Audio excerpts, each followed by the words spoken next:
Le diagnostic posé par cette tribune, il est, je crois, malheureusement, parfaitement exact. Et il est nourri par une expérience de terrain. Rappelons que, ces militaires le disent dans leur texte, aujourd'hui, le premier pays dans lequel est déployée l'armée française, c'est le territoire national. Sentinelle. Et ces militaires qui ont publié cette tribune décrivent leur expérience de la mission Sentinelle. Je crois que cette expérience, nous n'avons pas le droit de ne pas l'écouter. Alors, je suis révolté de voir que certains choisissent de s'en prendre aux messagers pour ne pas écouter les messages et qu'on est prêt à décrire ces militaires qui servent la France comme des factieux, alors même qu'ils expliquent dans leur texte que leur seul et unique objectif, c'est de défendre la loi de la République et c'est de défendre l'ordre public en France. Mais laissons d'une certaine manière ceux qui cherchent à faire taire ces militaires à leur indignité et à leur aveuglement volontaire. Vous parlez du gouvernement, ce qui compte, parce qu'il y a des membres du gouvernement. Il y a des membres de certaines oppositions, Jean-Luc Mélenchon par exemple. Aussi. Ce sont des lâches en plus d'être factieux, dit-il. Appelé à l'insurrection et qui parle d'insoumission, demande à ces militaires de rester absolument soumis à l'aveuglement volontaire auquel ils voudraient probablement tous nous condamner. De l'autre côté, évidemment, le gouvernement lui-même a réagi d'une manière complètement disproportionnée, à mon avis, au premier texte qui avait été publié, texte publié par des officiers et des militaires en retraite et qui donc ont le droit de pouvoir exprimer leur opinion, d'autant plus que ce texte, encore une fois, ne contenait aucun appel à la rébellion contre l'ordre. Mais sur le constat de la guerre civile, nous sommes au bord de la guerre civile, disent-ils. Vous le partagez, ce constat, oui ou non ? Je ne sais pas comment il faut appeler le phénomène qui est en train de se produire aujourd'hui. Une guerre civile, c'est un moment où deux camps se déchirent dans un pays au point que, au lieu d'exprimer leur désaccord à travers la politique, ils le font par la violence et par les armes. Je ne suis pas sûr qu'il y ait en France aujourd'hui deux camps prêts à s'affronter. Ce qui est certain en revanche, c'est que nous assistons à une désagrégation que tout le monde ne peut que constater de la conscience de ce que nous avons en commun. Et on le voit, c'est vrai, dans la montée de la virulence à travers le débat public, mais on le voit aussi par tous les moyens possibles. Et je voudrais redire ici ce qui est une obsession personnelle, je le dis comme professeur, on le voit à travers la crise éducative majeure que notre pays connaît depuis très longtemps maintenant. Encore une fois, il ne s'agit pas d'accuser ce gouvernement de tous les malheurs que la France connaît aujourd'hui.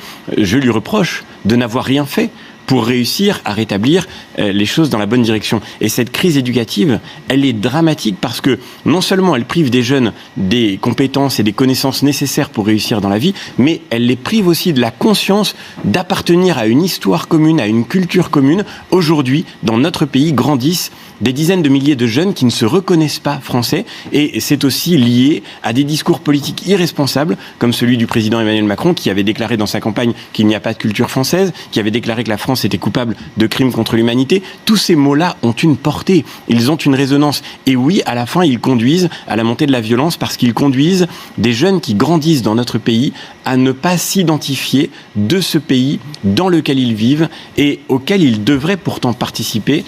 À la fin, tout cela produit ce sentiment de délitement auquel nous assistons en effet. Ce communautarisme est aussi un des éléments du délitement, le fait que, on n'enseigne pas bien l'histoire dans notre pays, qu'on ne s'approprie pas la propre histoire de ce pays, et ensuite voilà que la communautarisation soit un troisième phénomène. Bien sûr, et d'ailleurs il suffit de regarder le jeu dangereux auquel joue encore toute une partie de nos élites aujourd'hui. Quand je pense que nous sommes dans cette situation de fragilité profonde face à la montée de cet ensauvagement que, pour ma part, je décrivais dès 2014. J'avais publié un livre sur la crise éducative qui commençait par le récit de ce que j'ai vécu comme jeune professeur, le récit de la mort d'un jeune tué à coups de tournevis devant la barre d'immeuble qui était tout près de mon lycée. Et je voyais dans cette mort absurde, dans cette violence dévastatrice, le signe de cet effondrement de la transmission de la culture. Là où nous ne transmettons plus notre culture, nous ne pouvons pas nous étonner de voir ressurgir la barbarie. Eh bien, c'est ce que nous voyons tous les jours aujourd'hui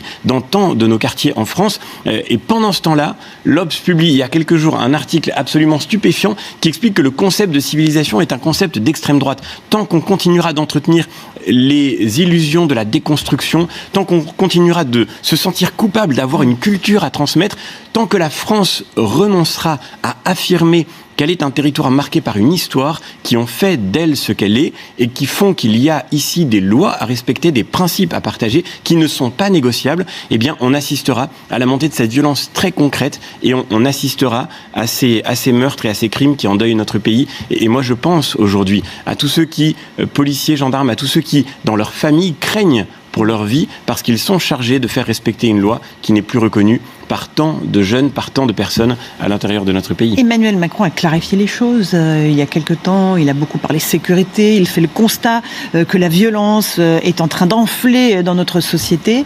Vous lui faites encore une fois crédit de cela ? Bien sûr que non. Emmanuel Macron, c'est le président du « en même temps », c'est le président de la communication, des artifices permanents. En réalité, tout cela ne tient pas une seule seconde. Quand on est en même temps le président dont le gouvernement se vante, je le redis, il faut le répéter, d'avoir vidé les prisons pendant la crise du coronavirus. On s'est félicité d'avoir fait baisser la population carcérale. Qu'est-ce que ça veut dire concrètement ? Ça veut dire qu'on a fait sortir des détenus condamnés qui étaient incarcérés. Et Dieu sait qu'en France, pour être réellement incarcéré, il faut avoir été très loin dans la violence ou dans la récidive. C'est évidemment une manière de mettre en danger les Français. Comment après cela prendre au sérieux des discours qui voudraient être fermes sur le plan de la sécurité ?